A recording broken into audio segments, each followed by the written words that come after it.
एकनाथ शिंदे आणि अजित पवारांसारखे नेते बाहेर पडल्यामुळे विरोधी पक्ष हा कमकुवत झालाय असं म्हणतात बच्चू कडू। सत्ताधाऱ्यांवर दबाव आणण्यासाठी आम्ही तिसऱ्या आघाडीची बांधणी करतोय। छत्रपती संभाजीराजे, रत्नराज आंबेडकरांसोबत चर्चा करू असं चर्चा सुरू आहे असं म्हणतात बच्चू कडू। पुढच्या 15 दिवसात तिसऱ्या आघाडी संदर्भात घोषणा होईल। या संदर्भात छत्रपती संभाजीराजे आणि बच्चू कडू यांच्यामध्ये आज चर्चा झाली।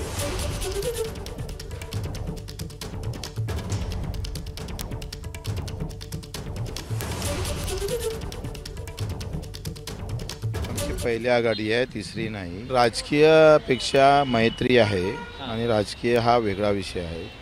त्याच्यानं आम्ही त्यांना निवेदन दिलं होतं, त्यांनी त्याच्यावर कुठलाही विचार केला नाही आणि त्या अनुषंगानं आता पावलं टाकणं सुरू आहे आमचे। महासंतांचा महाराष्ट्र आहे आणि या महाराष्ट्राची एक वेगळी ओळख ही पूर्ण देशात दुसऱ्या राज्यांच्या पेक्षा आहे।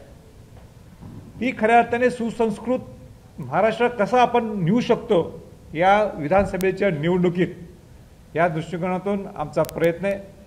आणि मी बच्चू भाऊंचा सुद्धा मी मनापासून कौतुक ह्याच्यासाठी करतो की अनेक दिवसापासून आमचं चाललं होतं की बसायचं, बोलायचं आणि राजकीय चर्चा करायची। एबीपी माझा, उघडा डोळे बघा नीट।